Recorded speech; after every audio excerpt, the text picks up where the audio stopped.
How do you maximize performance with your sales force? My name is Anthony Garcia, and I'm the host of the Catapulting Commissions podcast. Join me every week as we discuss topics such as performance or improving retention, and we do so by interviewing some of the top sales professionals and entrepreneurs around the world. Now, let's enjoy the show.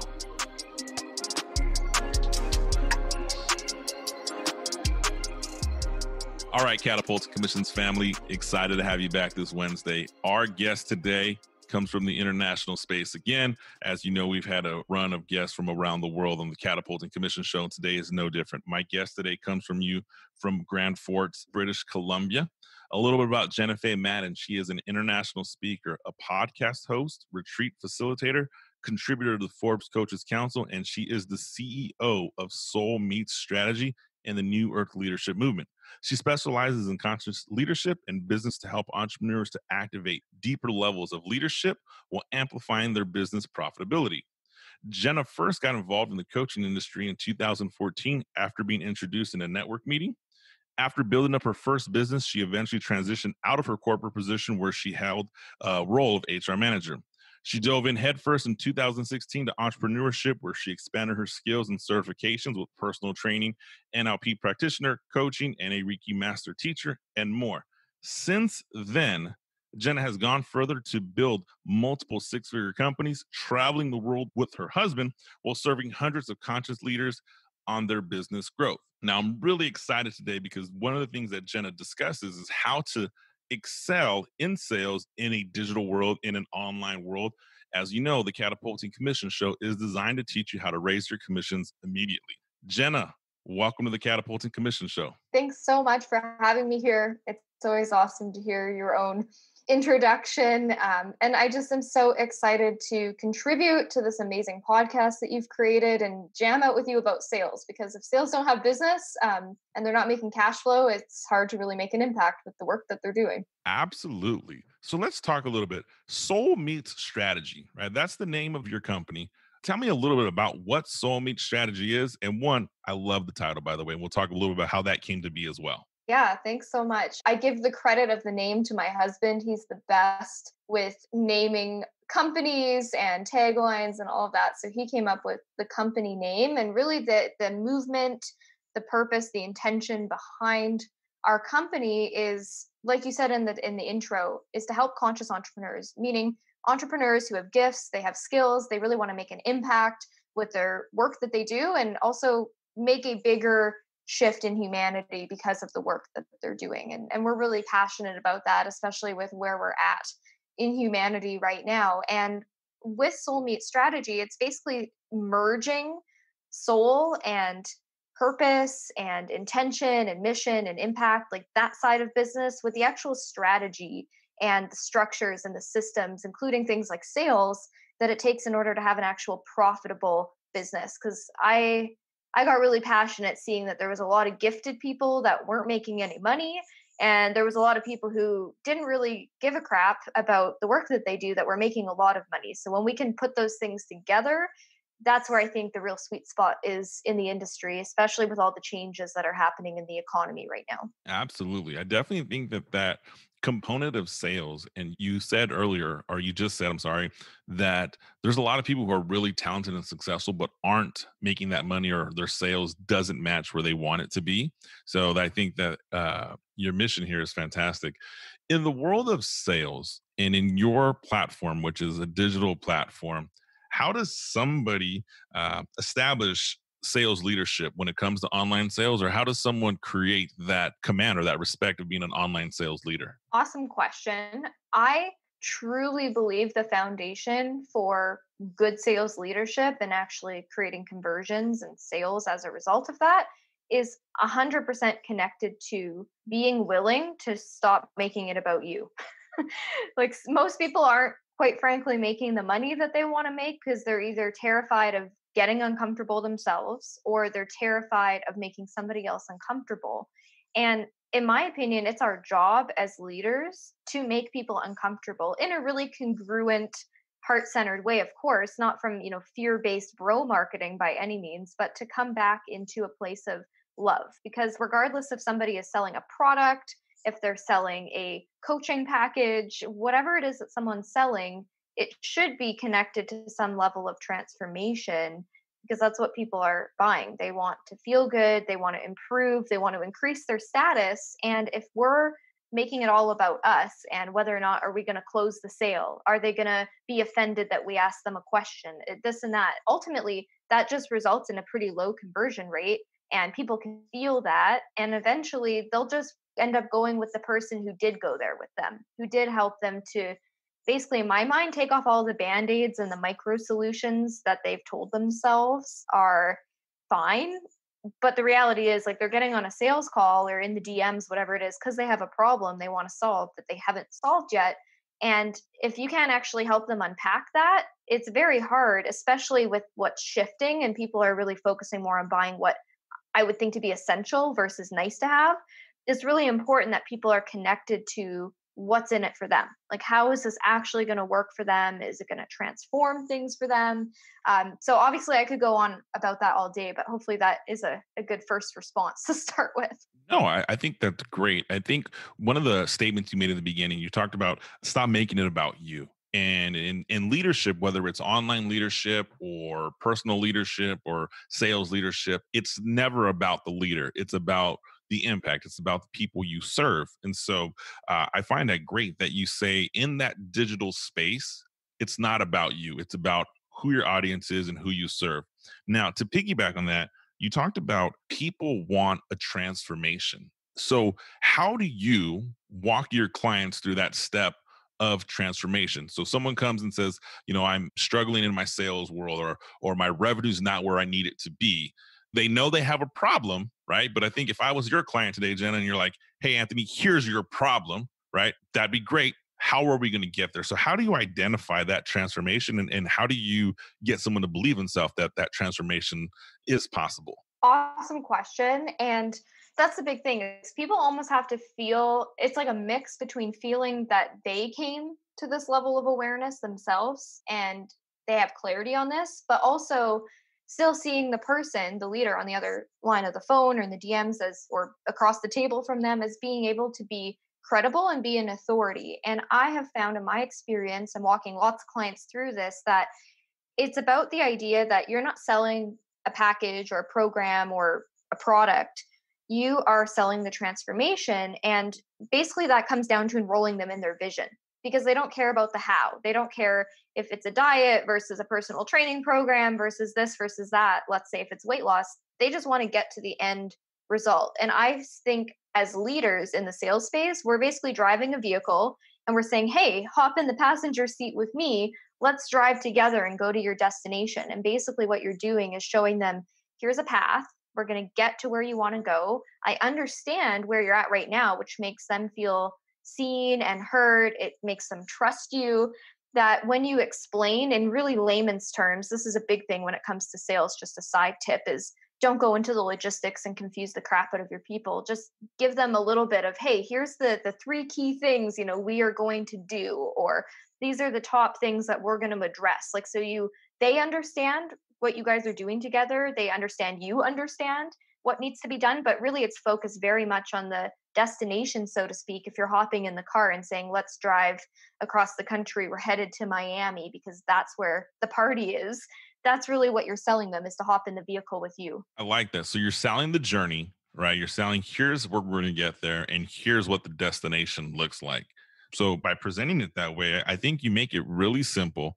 And I know the audience is always, how do I improve my sales? And what you just said to summarize is, here's the destination, here's the journey, follow me and I'm going to get you there. Not necessarily that, hey, on that same drive to Miami, we're going to stop at the gas station 26 times. We're going to have a hard time finding a hotel when we get in the middle of nowhere, and we're going to be on the car for 72 hours straight, right? So it's not necessarily the hard part, but it's here's the destination. And by working with me, I'm going to get you there. Is that a fair recap? Totally. Yeah. And I think you can be real with your people. They respect that. So if you say, this is going to take work, it's going to take us some time to get there, and we're going to have fun along the way. Maybe you're giving them a few highlights of some cool places you're going to stop. You might not be selling them on the not so sexy stuff like stopping for gas and, getting a car tire bursting halfway through in the desert. But we are communicating to them. It's really rooted in communication of, hey, these are some of the things. And basically, especially with women, but men too, but the energy and the message of, I got you.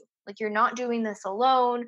I got you. I'm here for you. We're going to do it together. Like, that's really powerful for all humans, but especially women who especially want to feel like really safe and secure and taken care of. Whereas men, in my experience, I have found in masculine leadership, it's a little bit more of, hey, I got you, but more of, I'm empowering you so that you can do this. Like, I'm here to support you. Versus women, it's a little bit more, I don't want to say hand holding necessarily, but I find in my experience of selling with women, it's a little bit more of like, let me take your hand.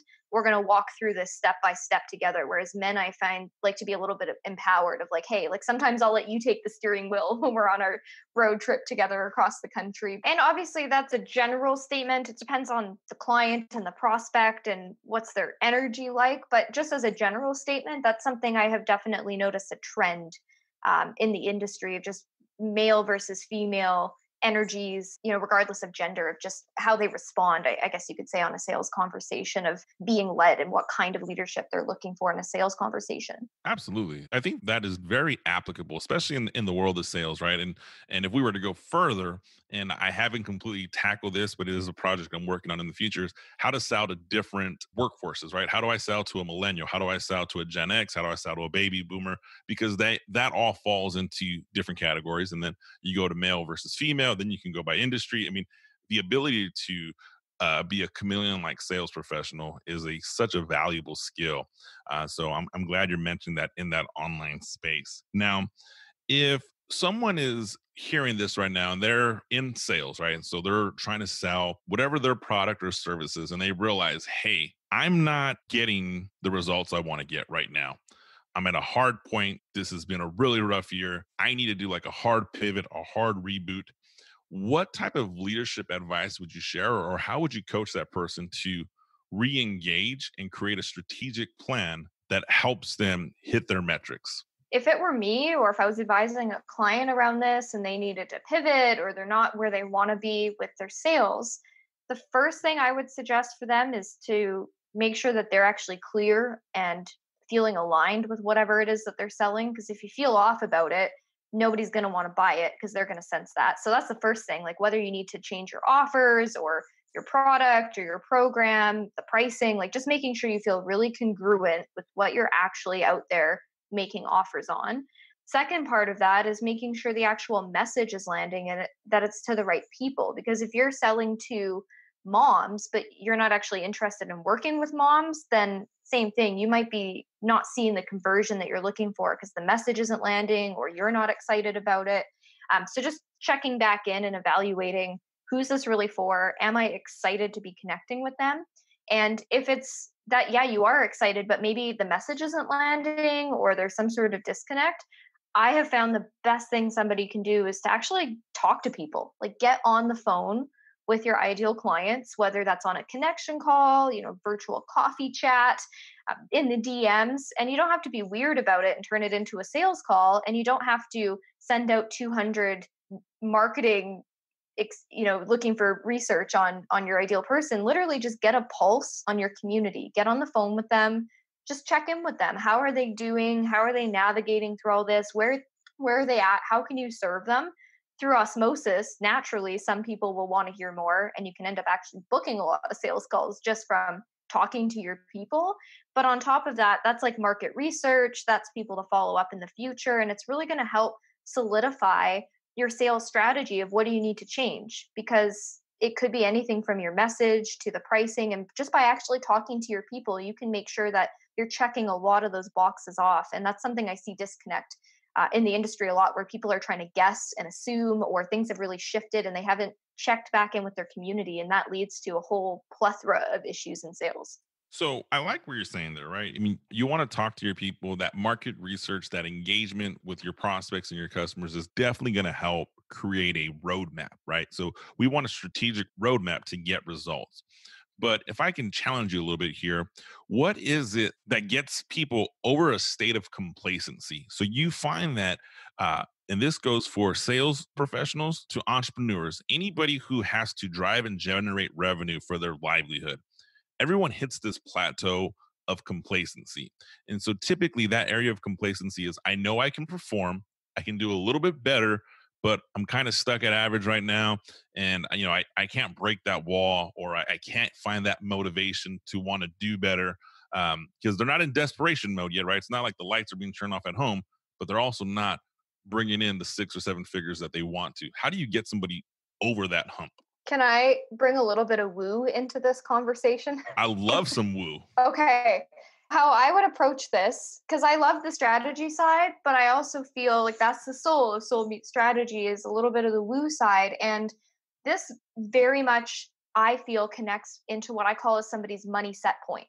So if we talk about the frequency and the energetics of money, specifically when it comes to receiving money, because I have seen, I would say 9 times out of 10, if somebody's not making the money that they want, kind of coming back to the idea of discomfort, a lot of the time it's a worthiness kind of issue, a limiting belief. Like somebody doesn't actually feel worthy of the goals that they've set out. So if, say, they want a 6-figure, multi-6, 7-figure business, sounds great, but the actual action piece, like you said, they're kind of coasting, so to speak. And when I look at that in someone's business and they've hit a glass ceiling, or they're kind of in a certain range that they can't quite seem to break past, that's where the money set point comes in. So if you think of a thermometer in a house in North America, if it gets a little too hot, the air conditioning kicks in to keep it back and regulate it. Same thing if it gets a little cold, the furnace will kick in to regulate it. And that's what I see entrepreneurs doing with their money, including in their sales, where if they're on the lower end and it's getting a little cold,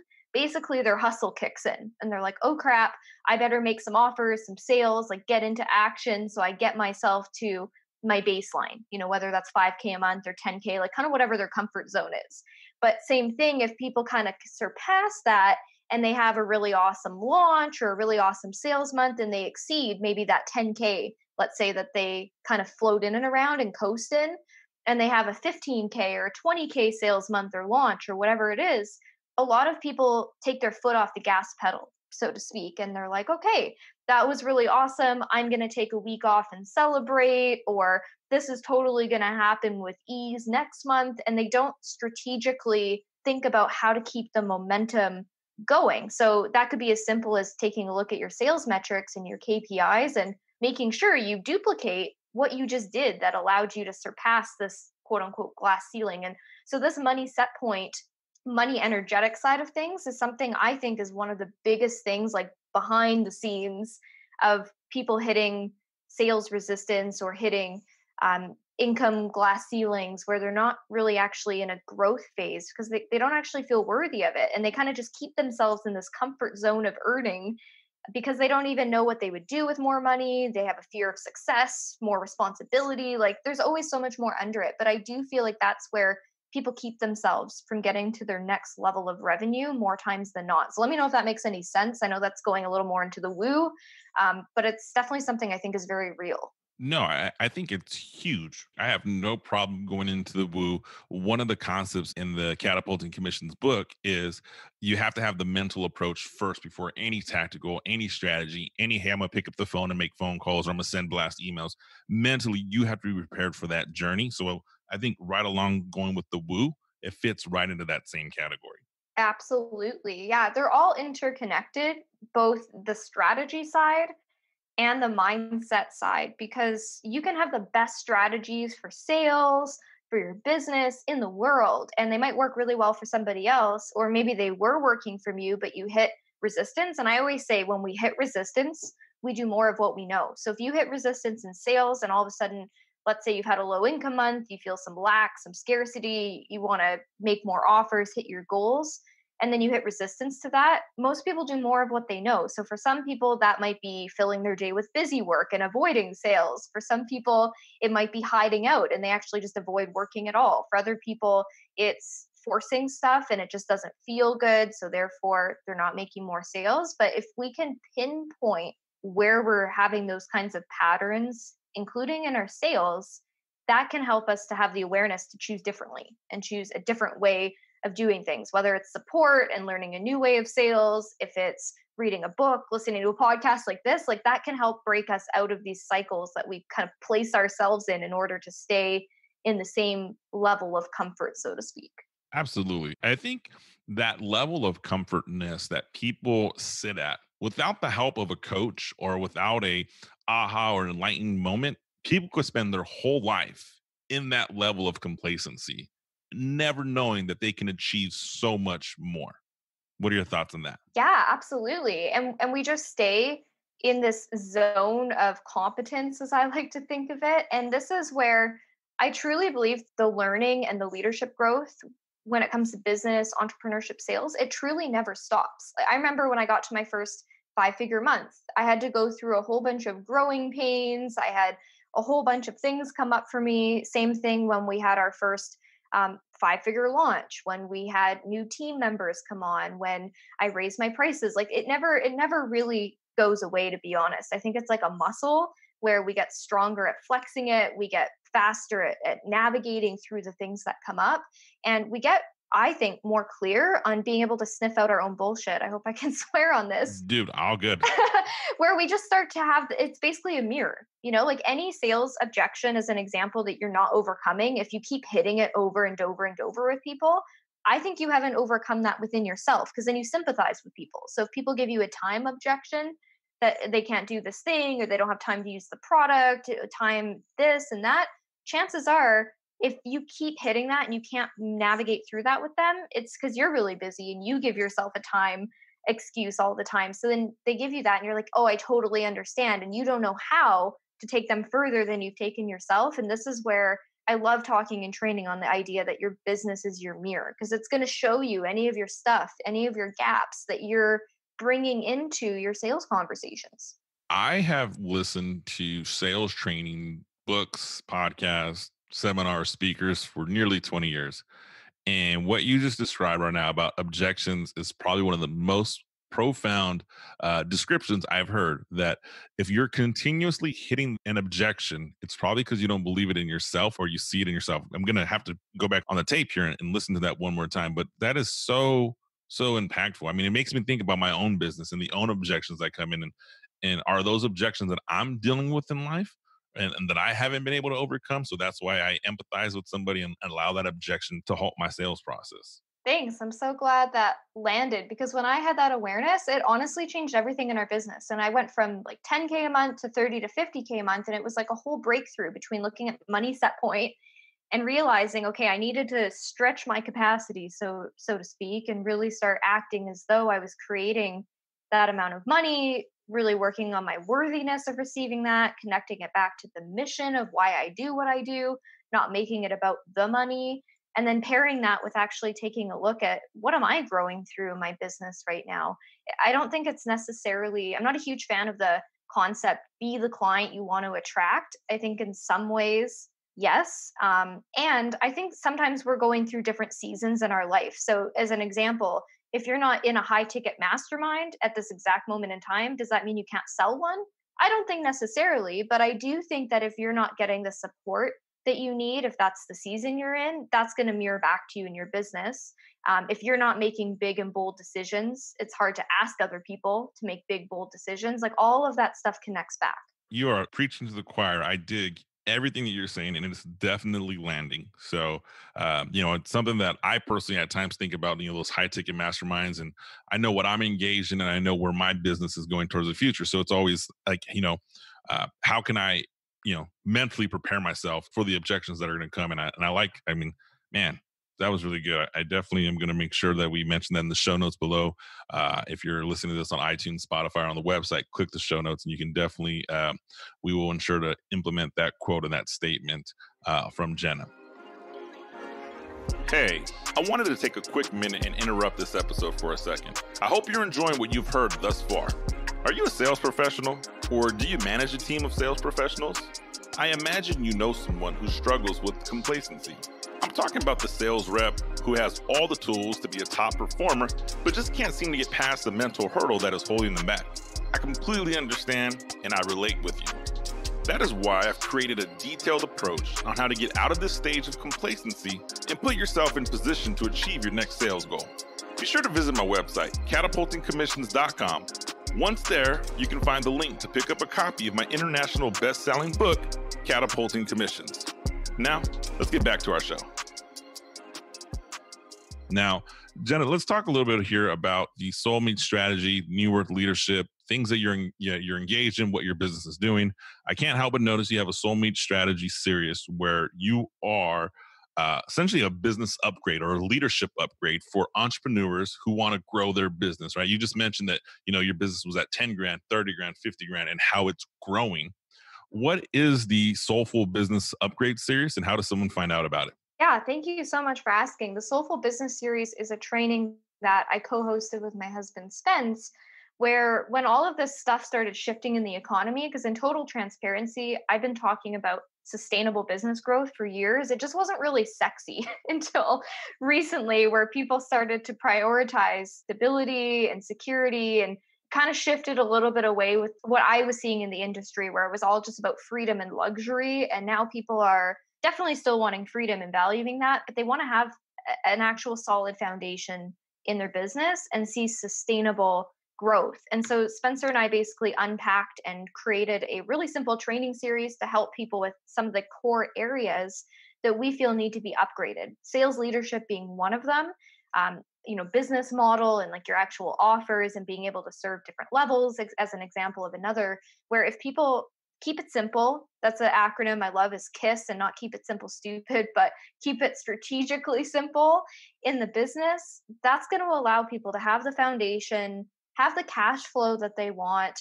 And when I truly believe that when somebody is feeling financially safe and secure, it allows them to focus so much more on service. Like in our company Soulmate Strategy, our key values and pillars that we focus on are leading, serving, and earning. And within that, you can't really have one without the other, in my opinion. Like when you overlap leadership and sales and the earning side of things, like that's where you can really amplify a movement and impact, because you have actual financial resources to back that and get in front of more people, serve more people. You can't have service without leadership, because when those two things come together, that's where you create actual community. And that's such a big thing of audience growth, people feeling like they're a part of something. So when people get really intentional with those areas, that's where I feel people can burst through, wherever they're at in their income right now in a really sustainable way while making the impact that they want to make. Because I truly don't think it has to be an either or. You don't have to sell your soul and have a business that doesn't feel good, that feels forced or hustle. But you also, I think, anyways, we can't try to bypass the work that it takes to grow a business. So taking those things, putting them together is, I think, one of the most potent things that we can do to really thrive, because this is a time of opportunity for entrepreneurs where so many new entrepreneurs are emerging. I know even before we hopped on, you said you have new people joining your audience now who are newer to the game, which is awesome. There's more than enough to go around. And, those of us, if we're already established and you've been doing this for a while, you're at a time of opportunity to grow, really establish yourself as a credible authority, grow your income. And that kind of creates space as well for all the newbies that are coming in, for them to pay their dues, so to speak, and go through the growing pains and really establish themselves, where we can all create a new economy together. As I think, to bring that full circle of what we're really all about is, I don't believe in the government telling us about our economy and if we're coming into a recession or a depression. I think as the people, we get to create the economy, and the more people stepping into the arena, working from home and their gifts and skills, taking control of their finances, the better financial situation for each and every one of us individually and collectively. I love that, Jenna. I think 100% it is going to be entrepreneurs and people like yourself that are going to create this new economy. I don't even want to call it a new economy. It's who's driving the economy. And I am definitely supportive of my new listeners, my new subscribers on my blog who are coming in. Some are newer to sales. And I'm like, hey, man, this industry of entrepreneurship, this industry of sales is big enough for all of us. Nobody has to starve for you to win. It's just who's going to get out there and get it done. And this COVID pandemic, side note, fun fact, my wife and myself, we've started two businesses in the past 10 weeks, full on businesses that have been sitting idle. And, we were kind of home and it was like, hey, let's create a few more sources of revenue. And to me, it is right along with the lines of you said. We are responsible for creating our economy. We are responsible for driving our revenue. And I think about if I have to bring that and land that plane back home, I think about people who are listening to the show right now, Jenna, that are commission only, where their whole income is determined by the revenue that they drive, which is much like entrepreneurship, right? You don't sell or produce a product, you don't get paid. So I think that's a great, great message there. In the Soulmate Strategy series, one of the things you talk about is leadership upgrades, right? Can I pull out and extract from you one or two of the leadership upgrades specifically that people learn when they go through this program? Yeah, absolutely. So, one of them is definitely sales, some of what we've talked about today, and specifically one of the upgrades. And this literally changed so many clients' lives. But I have one client in my head, I can see him. He's just so freaking animated. I love him. And I taught him this concept of HILA, high intention, low attachment. And this guy, he's a spiritual life coach. He was at like 5K a month. His name is Duran. Shout out to Duran. He's freaking awesome. And he applied this concept of high-low, which I'll give you the high-level view of it. And he just had his first five-figure month, then he upgraded his prices. He's on his way to a 20K month. Like, it just totally transformed his leadership, especially in sales. And it's so simple. It's the idea of being intentional with your sales conversations, having high intention. Like, you shouldn't be getting on a sales conversation with someone if you don't think they're a potential fit. Otherwise, you have a screening issue or there's something else going on there. But if this is an ideal person, you should be highly intentional, but you should not have an attachment to if they say a yes or a no. And one of the leadership upgrades that's an extension of that is helping people make an empowered decision. This is something I say on sales conversations all the time. Like, I want to help you make an empowered decision. That could be an empowered no. That might be a professional recommendation to someone else. And it might be jumping in and being all in on this decision to work together or join this thing or buy this thing. But helping people make empowered decisions by being intentional, but not attached to the outcome, like getting rid of the bro marketing style of, oh my God, I got a live one. Like, that creates such scarcity and pressure and like lack. It makes people feel like crap if they don't close the sale. So moving away from that. And the other part of a leadership upgrade is to really look at your embodiment, as I like to call it, of your work. Because now more than ever, it's kind of like the objection side of things that we talked about. If you're not solid in what you preach, if what you practice, like if you're selling a product and you're not actually using it, or if you're a health coach and you've been totally neglecting your health and you're in adrenal fatigue, or if you're a personal trainer that hasn't worked out in months, like if you're not embodying your work and getting into the fire and into the arena of whatever it is you're selling or product or service, that creates an incongruency. And so making sure you're actually embodied, and that doesn't mean perfect, but that you're intentionally doing the things that you're selling is going to completely upgrade your leadership, because your ability to talk about and confidently talk about what you do and your resonance for people, like when they're actually attracted to you, is a total game changer versus somebody who's, let's say, hustling it out. They're exhausted, they're burnt out. Like, let's say for me doing sales, if I haven't been on a sales conversation in 6 months and kept myself fresh on that, it's very hard to truly, I think, connect and be in integrity with that. Like, I love keeping a pulse and keeping myself sharp, just the same way as a personal trainer or nutrition coach, like whatever it is. So I think that's just such a key piece as well of being in your leadership, is actually embodying the work that you teach or the product that you sell.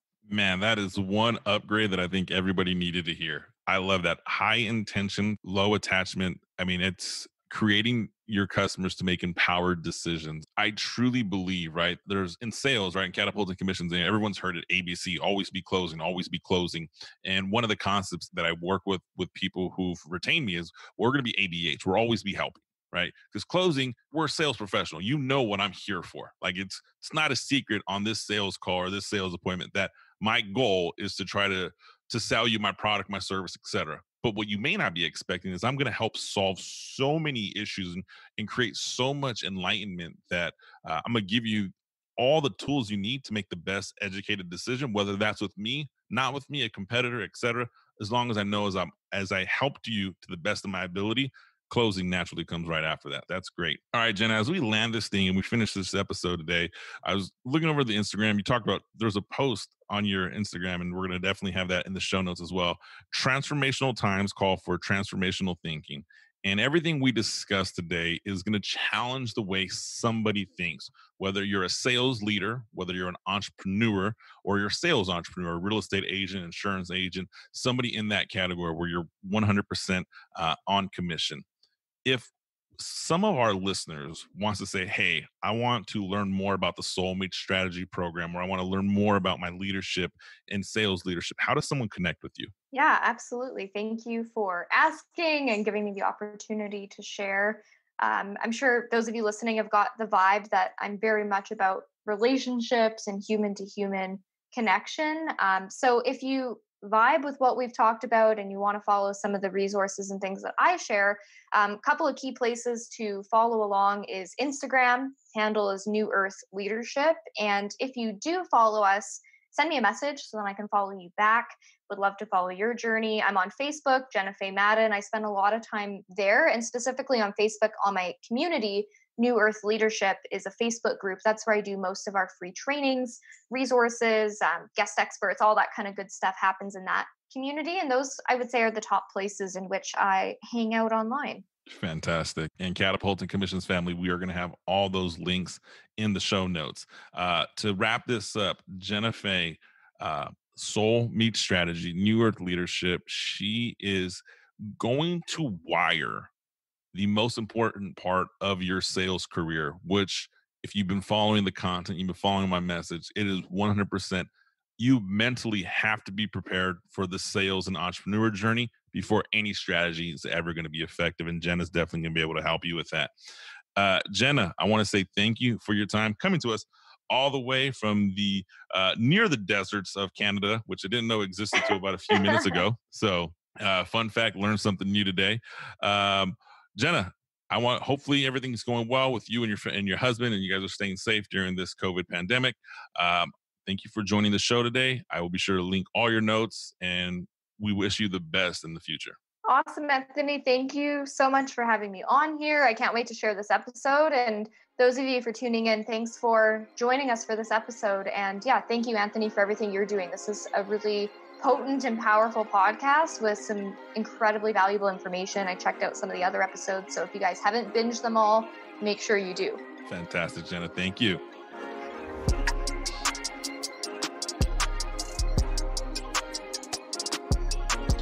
Well, that does it for today's episode on Catapulting Commissions with Anthony Garcia. If you found some value in today's show, please be sure to head over to iTunes and leave a 5-star rating. Don't forget to subscribe to Catapulting Commissions. That way you get notified of new episodes every week.